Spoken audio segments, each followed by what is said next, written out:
বিসমিল্লাহির রহমানির রহিম। MS digital স্কুলের পক্ষ থেকে সবাইকে স্বাগত। আসসালামু আলাইকুম।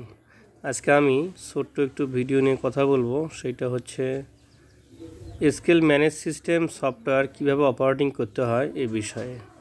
আমরা প্রথমে স্কেল ম্যানেজ সিস্টেম সফটওয়্যারটি সুন্দর করে ইনস্টল করে নিয়েছি কম্পিউটারে।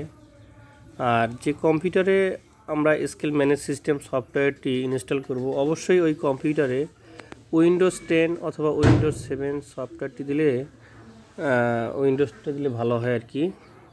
তো দেখেন, আমরা উইন্ডোজ দেওয়ার পরে সফটওয়্যারটা ইনস্টল করছি। ইনস্টল করার পরে স্কেল ম্যানেজ সিস্টেম সফটওয়্যারটা আমরা এখন বিল্ড ডিজাইনটা দেখাবো কীভাবে অপারেটিং সিস্টেমটা কাজ করে।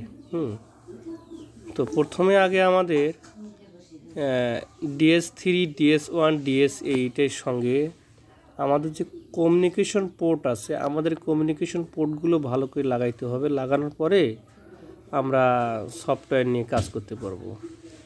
দেখেন, আমরা সারা বাংলাদেশে স্কেল ম্যানেজ সিস্টেম সফটওয়্যার দিয়ে থাকি। আর আমরা ব্রিজ স্কেলের সেলস অ্যান্ড সার্ভিস করে থাকি। Bridge scale load cell, indicator, junction box, bridge স্কেলের এভরিথিং পার্টস আমরা সুলভ মূল্যে বিক্রি করে থাকি। সারা বাংলাদেশে আমাদের ব্রিজ স্কেলের সার্ভিস টিম রয়েছে। যাদের লাগবে অবশ্যই স্ক্রিনে দেখানো নাম্বারে যোগাযোগ করবেন। কেউ যদি নতুন স্কেল নিতে চাচ্ছেন বা বানাতে চাচ্ছেন, ইঞ্জিনিয়ারিং সাপোর্টের প্রয়োজন, অবশ্যই স্ক্রিনে দেখানো নাম্বারে ফোন দিবেন।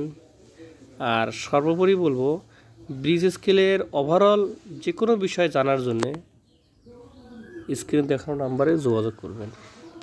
আর আমাদের কাছে বাংলা, ইংরেজি এবং ইংলিশ সব ভার্সনের সফটওয়্যার দিয়ে থাকি।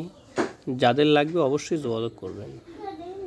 আর সমস্ত প্রকার ডিজিটাল স্কেলের পার্টস খুচরা মূল্যে বিক্রয় করা হয়। আসসালাম।